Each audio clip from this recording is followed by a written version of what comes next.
ओम नमः शिवाय शिव भक्तों, हमारे चैनल शिवराट पर आपका हार्दिक स्वागत है। आज हम आपको करवा चौथ के व्रत के बारे में बताने जा रहे हैं।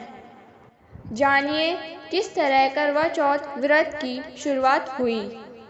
भारतीय महिलाओं के लिए करवा चौथ का व्रत सबसे महत्वपूर्ण होता है, क्योंकि यह व्रत अखंड सौभाग्य की प्राप्ति और पति की लंबी उम्र की कामना करते हुए किया जाता है। द्वापर युग से लेकर कलयुग तक यह पर उतनी ही आस्था और विश्वास से किया जाता है जैसे द्वापर युग में किया जाता था। सुहागन महिलाएं स्वार्थ, सिद्धि योग और शिव योग में इस व्रत को करती हैं। लेकिन क्या आपने कभी सोचा है कि करवा चौथ के दिन किसकी पूजा होती है? आखिर वह करवा माता कौन है और किस तरह उनके नाम पर करवा चौथ की शुरुआत हुई? आइए जानते हैं इसके पीछे की धार्मिक कथाओं के बारे में। कौन थी माता करवा? पौराणिक कथा के अनुसार प्राचीन समय में एक करवा नाम की पतिव्रता स्त्री थी। उनका पति काफी उम्रदराज था। एक दिन वह नदी में स्नान करने गया तो नहाते समय मगरमच्छ ने उसका पैर पकड़ लिया और निगलने के लिए खींचने लगा। उसने चिल्लाकर अपनी पत्नी करवा को बुलाया और सहायता के लिए कहने लगा। करवा बहुत पतिव्रता थी, जिसके सतीत्व में बहुत बल था। करवा नदी के तट पर अपनी पति के पास पहुंचकर सूती साड़ी से धागा निकालकर और अपने तपोबल के माध्यम से उस मगरमच्छ को बांध दिया। सूत के धागे में बांधकर करवा मगरमच्छ को लेकर यमराज के पास पहुंची। यमराज ने करवा से पूछा कि हे देवी, आप यहाँ क्या कर रही हो और आप क्या चाहती हो?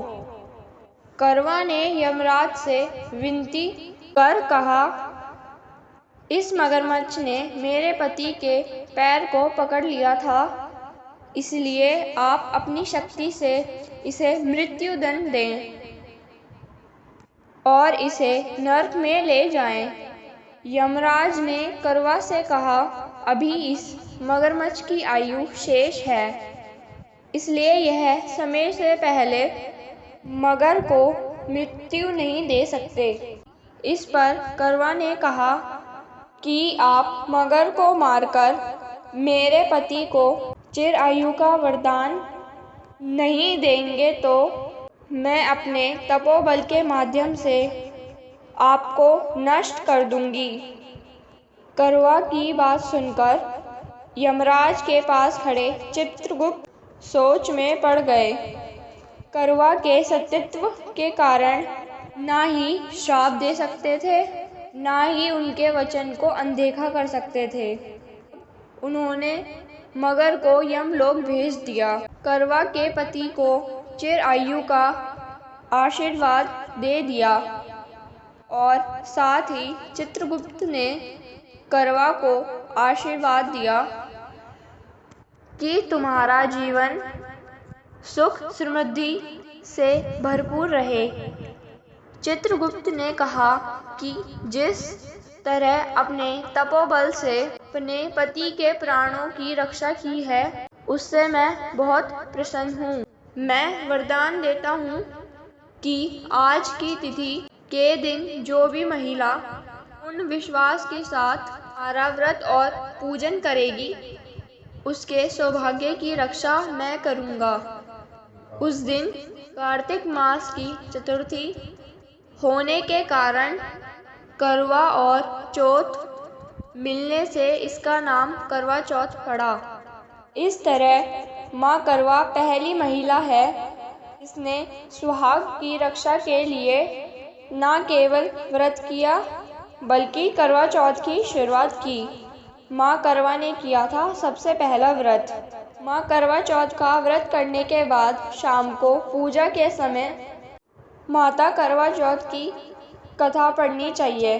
साथ ही माता करवा चौथ से विनती करनी चाहिए, हे माँ, तरह आपने अपने सुहाग और सौभाग्य की रक्षा की, उसी तरह आप हमारे भी सुहाग की रक्षा करें।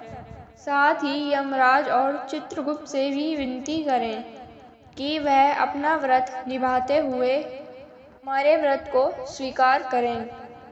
इसके बाद भगवान श्री कृष्ण के कहने पर द्रौपदी ने भी इस व्रत को किया था, जिसका उल्लेख भारत पुराण में भी मिलता है। करवा चौथ व्रत में चंद्रमा को अर्घ्य दिया जाता है। ज्योतिष और शास्त्रों में चंद्रमा को मन का कारक माना गया है। साथ ही चंद्रमा सभी औषधि के स्वामी भी हैं। चंद्रमा की पूजा करने से आयु की वृद्धि होती है, दाम्पत्य जीवन खुशहाल रहता है। जिन लोगों का मन चंचल होता है, उन लोगों को चंद्रमा की पूजा करने का सुझाव दिया जाता है। करवा चौथ के दिन चंद्रमा की पूजा करने का यही कारण है। हमारी वीडियो अंत तक देखने के लिए आपका बहुत बहुत धन्यवाद। अगर आपको हमारी वीडियो पसंद आई हो तो चैनल को सब्सक्राइब कीजिए और वीडियो को लाइक कीजिए। हर हर महादेव।